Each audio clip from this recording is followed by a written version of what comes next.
Oke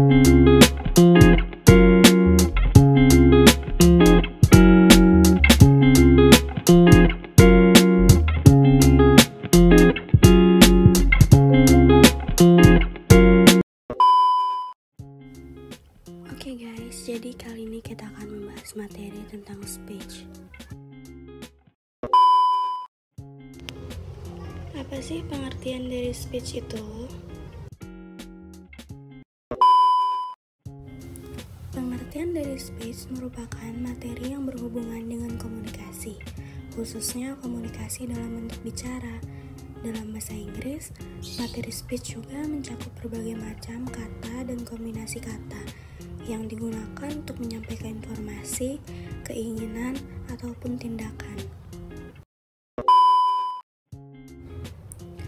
Apa sih tujuan dari adanya speech itu?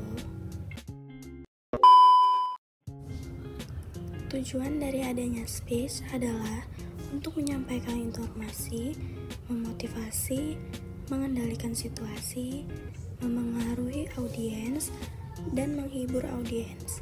Speech dapat digunakan dalam berbagai kegiatan, mulai dari presentasi bisnis, konferensi, hingga acara sosial. Tujuan utama dari speech adalah untuk menyampaikan pesan dengan jelas, serta mempengaruhi pendapat dan sikap audiens, serta menginspirasi ataupun menghibur mereka. Apa saja sih jenis-jenis dalam speech itu? Jenis-jenis dalam speech yang pertama ada noun atau kata benda, yaitu kata yang digunakan untuk memahami orang, tempat, benda, ataupun ide. Yang kedua pronoun atau kata ganti, yaitu kata ganti yang digunakan untuk menggunakan atau mengganti noun. Yang ketiga verb atau kata kerja, yaitu kata kerja yang digunakan untuk menggambarkan proses, perbuatan, ataupun keadaan tertentu. Yang keempat ada adjektif atau kata sifat, yaitu kata sifat yang digunakan untuk menggambarkan sifat, kualitas, ataupun keadaan dari sesuatu. Yang kelima ada adverb atau kata keterangan, yaitu kata keterangan yang digunakan untuk menggambarkan tingkat atau cara dari suatu verb, adjektif, atau adverb. Yang keenam ada preposition, yaitu kata depan, yang digunakan untuk menggambarkan kesatuan antara kata ataupun kalimat. Yang ketujuh conjunction, yaitu kata hubung yang digunakan untuk menghubungkan kalimat atau kalimat.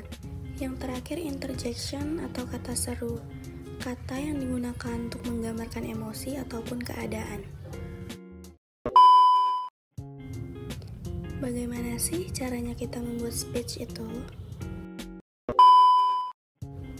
Cara membuat speech yang pertama, memahami konsep dan tujuan pidato, yaitu pidato dalam bahasa Inggris harus memiliki konsep yang jelas, serta tujuan yang dapat diperhatikan oleh audiens. Yang kedua, memilih topik. Topik pidato harus disesuaikan dengan keperluan dan tujuan yang akan diperhatikan. Yang ketiga, membuat struktur pidato. Dalam bahasa Inggris, harus memiliki struktur yang jelas dengan bagian-bagian yang terdiri dari pendahuluan, pendapat, solusi, serta penutup. Yang keempat, membuat kalimat pembuka, yaitu kalimat pembuka adalah daya tarik pertama yang diperhatikan oleh audiens untuk mendapatkan perhatian secara keseluruhan. Yang kelima, memahami bagian-bagian pidato, yaitu pidato bahasa Inggris terdiri dari beberapa bagian, seperti pembuka, pendahuluan, pendapat, solusi, serta penutup.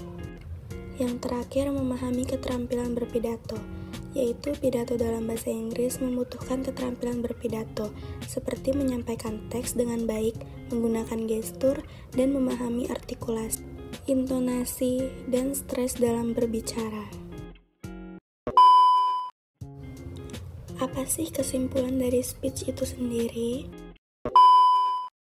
Kesimpulan dari speech adalah bagian terakhir dari sebuah presentasi ataupun pidato yang berisi ringkasan dari pesan yang telah diberikan.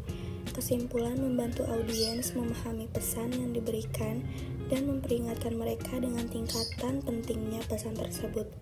Kesimpulan juga dapat menjadi sumber referensi dan panduan bagi audiens untuk mengikuti langkah-langkah yang diperlukan ataupun memperhatikan tindakan yang diperlukan.